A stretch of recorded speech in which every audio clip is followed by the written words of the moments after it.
ஒரு மகிழ்ச்சியான செய்தி. இதயம் நலனையின் விலை லிட்டருக்கு ரூபாய் 105 குறைஞ்சிருக்கு. செப்டம்பர் 2023ல 1 லிட்டர் இதயம் நலனையின் அதிகபட்ச விலை ரூபாய் 503. ஆனா இப்ப 1 லிட்டர் இதயம் நலனையின் விலை ரூபாய் 398 மட்டும்தான் தமிழ்நாட்டுல. அப்ப இனிமே எல்லாரும் இதயம் நலனை வாங்கலாம் இல்ல? திருநெல்வேலி ராமையன்பட்டியைச் சேர்ந்தவர் ஸ்ரீதர் வெங்கடேஷ், வயது 35. சென்னையில் ஐடி நிறுவனத்தில் பணியாற்றி வருகிறார். மனைவி அபர்ணா. தம்பதியின் 6 வயது மகள் லலித் ரேணு அங்குள்ள பள்ளியில் 1ஆம் வகுப்பு படிக்கிறார். லலித் ரேணுவுக்கு மலையேற்றத்தின் மீது ஈர்ப்பிருப்பதை பெற்றோர் அறிந்தனர். 2½ வயதாக இருக்கும் போதே ரேணு வெள்ளியங்கிரி மலை ஏறியிருக்கிறார். ஸ்ரீதர் மலையேற்றம் செல்லும் போதெல்லாம் ரேணுவும் உடன் செல்வது பழக்கம். எங்கள் மகள் 6 வயதில் 30க்கும் மேற்பட்ட மலைகள் ஏறியிருக்கிறார் என ரேணுவின் பெற்றோர் பெருமையுடன் கூறினர்.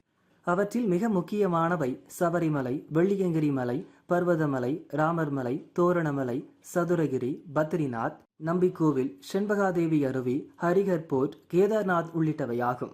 இதன் தொடர்ச்சியாக உலகின் மிக உயரிய எவரெஸ்ட் சிகரத்தின் ஃபேஸ் கேம்பரை ஏறி சாதனை படைத்துள்ளார் 6 வயது சிறுமி லலித் ரேணு. இவர் அடைந்த இலக்கு எவரெஸ்ட் ஃபேஸ் கேம்ப் பகுதியாகும். இது நேபாளத்தில் 18,000 அடி உயரத்தில் உள்ளது. இந்த இடத்தை அடைய 130 கிலோமீட்டர் நடந்து செல்ல வேண்டும். மொத்தம் 13 நாட்கள் நீடிக்கும் இந்த பயணத்தில் சிறுமி ரேணு 9 நாட்கள் மலை ஏறினார், 4 நாட்கள் மலை இறங்கினார். இதன் மூலம் 6 வயதில் எவரெஸ்ட் சிகரத்தின் ஃபேஸ் கேம்பை எட்டிய முதல் தமிழக சிறுமி என்கிற பெருமையை பெற்றுள்ளார் லலித் ரேணு.